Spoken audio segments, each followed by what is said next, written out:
Bine v-am găsit, bine v-am regăsit, dragilor din Zodia Taur, oriunde v-ați afla.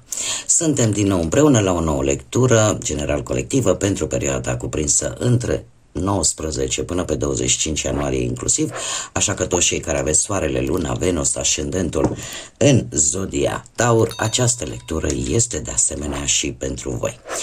Ca de fiecare dată vă readuc aminte, este totuși o lectură general colectivă, așa că vă rog să luați decât ceea ce rezonează cu voi. Și ca să nu mai pierdem timpul, haideți să vedem ce ne spun zarurile astrologice pentru dragii mei din Taur în săptămâna 19-25 ianuarie, ce este important de știut pentru voi. Să vedem.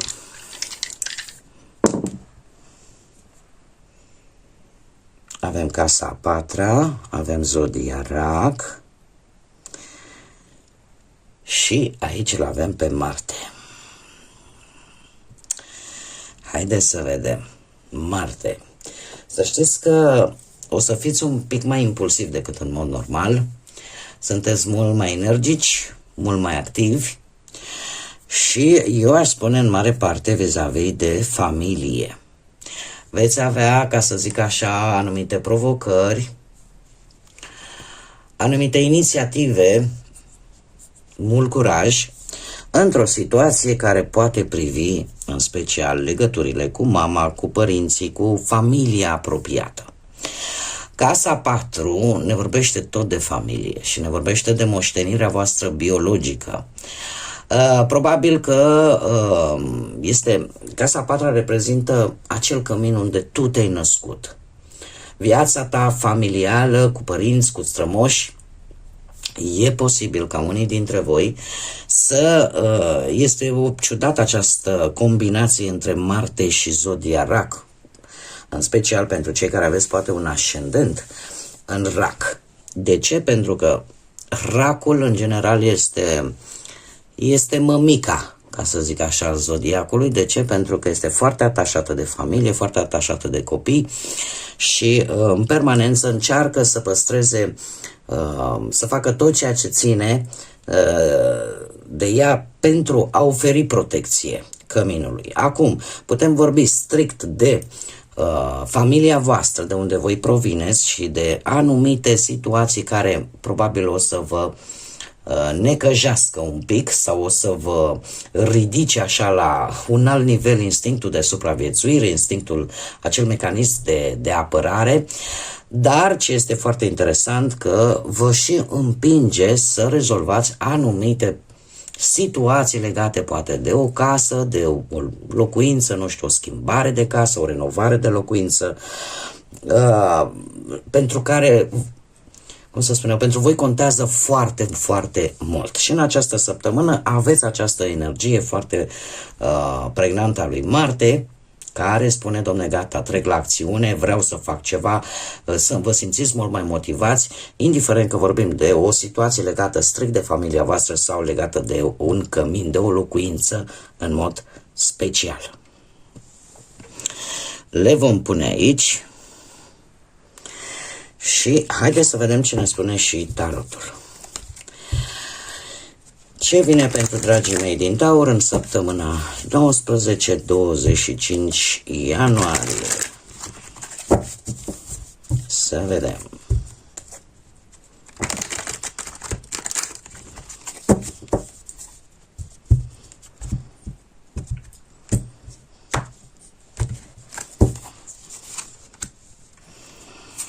Interesant. A căzut același rege de monede ca și la Zodia Berbec. Da, și bineînțeles că avem cupe. Aici se vede influența zodiei de apă a Racului, da?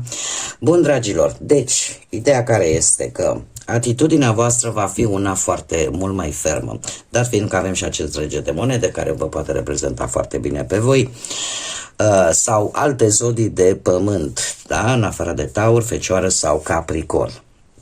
Acum, din ce văd eu aici, sunteți destul de ambițioși și încercați oarecum să vă ghidați atât pe voi cât poate și pe alții în această săptămână pentru a restabili, cel puțin din punct de vedere economic, o anumită situație. Avem de asemenea acest 7 de cupe. Acest 7 de cupe care... eu aș spune că aici este o problemă mai mult de suflet decât de bani sau de, cum să spun eu, de lucruri de-astea pământești. De ce există cu 7-le ăsta de cupe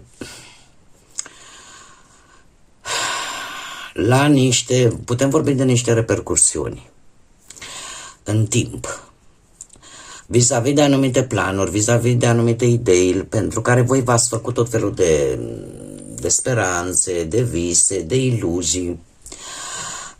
Dar să știți că nu este totul pierdut. De ce? Pentru că acest 7 de cupe ne poate vorbi și de alte variante, de alte opțiuni care sunt disponibile în această săptămână. Că este adevărat, nu toate sunt viabile, nu toate sunt benefice pe termen lung și asta este adevărat. Dar tocmai voi trebuie să vă păstrați această calitate a regelui de monede, aceea de a-și asuma, ca să spun așa, decât acele riscuri care chiar sunt necesare, dar nu te arunci cu capul înainte, mai ales dacă vorbim pe plan profesional sau material. 7-le de cupe de asemenea ne poate vorbi de situația în care aș zice în această săptămână bine ar fi să nu faceți investiții bănești sau cel puțin nu investiții foarte mari. Nu este o săptămână foarte bună de a investi bănuți, nu știu, în ceva sau în cineva sau... Este o săptămână, da? Nu e capăt de lume. Pe partea asta sentimentală, unii dintre voi sunteți tentați să idealizați o anumită situație amoroasă sau o anumită persoană în viața voastră sentimentală și să fiți așa într-o fază ușor de visare. Dar, așa cum am mai spus, este bine să idealizați lucrurile, este bine să visăm, este bine să ne facem planuri de viitor, doar că în această săptămână se pare că acest Marte te va împinge să și iei acțiune, să ieși din această stare de visare și totuși să începi să pui lucrurile cap la cap și să acționezi. Pentru că un vis, o idee, indiferent cât ar fi ea de bună, dacă nu începi să pui și acțiune pentru a o realiza, rămâne decât în faza de idee și atât. De ce spun acest lucru? Pentru că avem și un 2 de cupe, un 2 de cupe care vorbește de, e o carte destul de pozitivă și ne vorbește de conexiuni reciproce. Da? În care, nu știu, putem vorbi de posibilitatea de a lega o conexiune foarte bună la nivel profesional din atâtea oferte. Puteți primi oferte foarte tentante la nivel profesional în această săptămână, dar analizați-le și încercați să faceți totuși diferența. Folosiți-vă pragmatismul și asumați-vă decât pe acea ofertă care implică cele mai puține riscuri, pentru că nu există nicio ofertă, nicio propunere care să nu implice un anumit risc. Dar încercați prin eliminare să luați pe acea ofertă care implică cele mai puține riscuri, mai ales pe plan profesional. Ce ar mai fi de spus? Faptul că din punct de vedere material, această săptămână este destul de echilibrată, cu condiția, cum am mai spus, să nu, să nu faceți investiții foarte mari sau să nu plecați urechea la toate ofertele care vă vin, pentru că există posibilitatea, într-adevăr, să puteți fi victima și unei înșelăciuni pe partea asta financiară.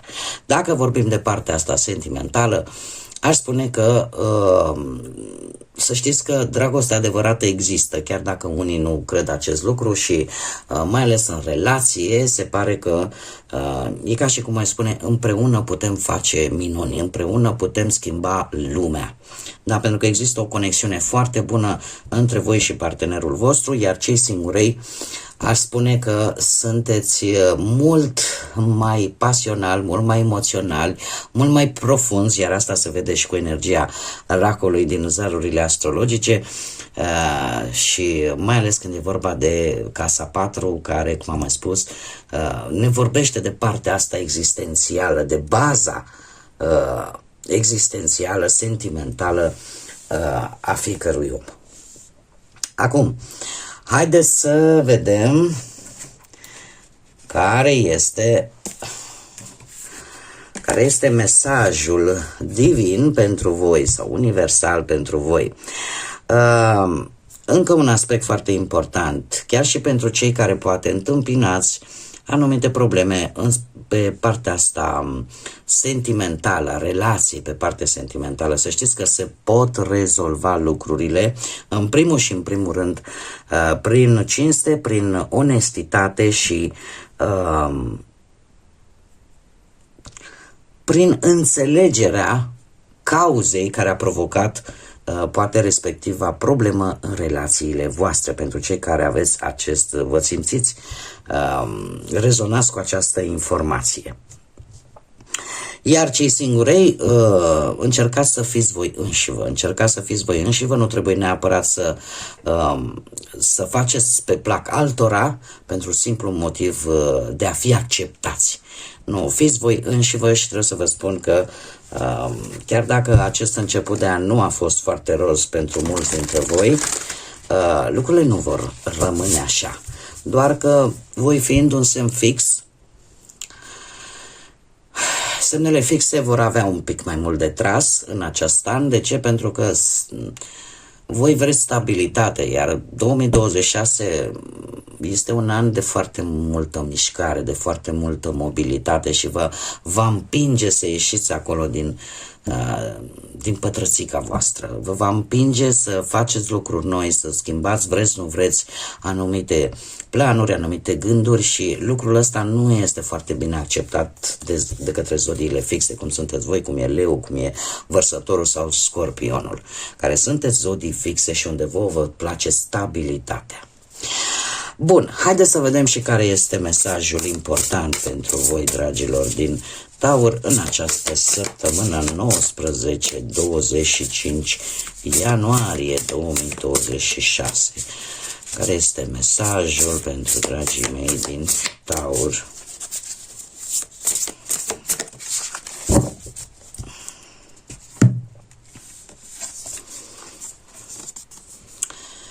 Renaștere sau reînnoire. Dragilor, să știți că aveți posibilitatea în această săptămână să închideți un ciclu nociv pentru voi sau să închideți un capitol din viața voastră și în felul ăsta să lăsați loc noului. Este vorba aici de o iertare, de o reconciliere posibil. Cum bine am văzut, e foarte mult aspectată partea asta a familiei. De asemenea, este momentul oportun în această săptămână ca voi să vă îndreptați atenția către o nouă direcție, dar pentru a face acest lucru, ceva trebuie să se încheie. Ceva trebuie să se termine, cum să spun eu, într-o modalitate cât mai blândă. Cât mai blândă. Apare într-adevăr, pe lângă această șansă de a închide ceva care poate a ajuns la finalul său natural și firesc sau poate chiar trebuie încheiat, pentru că depinde foarte mult de voi și se pare că, așa cum bine spune și mesajul acestei cărți, în inima voastră voi știți ce aveți de făcut. Încă un lucru important, e posibil ca unii dintre voi în această săptămână, dat fiind că l-avem și pe Pluton aici, pur și simplu să simțiți că vă transformați, că vă renașteți. Să simțiți mult mai multă putere personală și să simțiți că într-adevăr aveți capacitatea să schimbați lucrurile și în favoarea voastră. Există foarte multă intensitate, există foarte multă pasiune și niște schimbări majore care vă vor schimba nu numai felul de a gândi, nivelul de înțelegere va fi unul destul de mare și cumva vă place, nu vă place, ceva trebuie să rămână în urmă. Este un an în care cumva energia lui 2026 nu ne mai spune ai posibilitatea să vezi când renunți la ce este negativ din viața ta. Nu, efectiv, vine și spune, ți-am dat șanse, ți-am dat oportunități, este momentul în care gata, acum trebuie să faci schimbarea. Și asta nu pentru că vine Pluton sau vine nu știu cine din univers, din cer și ne spune acest lucru. Situațiile pe care le traversăm ne vor obliga într-un fel sau altul să renunțăm la ceea ce nu ne mai folosește. Dacă nu ne încăpățânăm și nu vrem să o facem, nu facem altceva decât să ne îngreunăm și mai mult viața, situația, pentru că schimbarea, indiferent cum, se va produce. Depinde de noi dacă o îmbrățișăm sau o refuzăm. Ea devenit vine indiferent cum.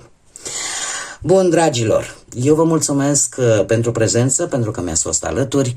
Vă aștept cu mare interes și la următoarele lecturi, dar până atunci vă doresc o săptămână minunată, să aveți parte de tot ce e mai bun, de multă energie pozitivă, de tot binele din lume și, desigur, de multă iubire. Așa că, dragilor, să fiți iubiți!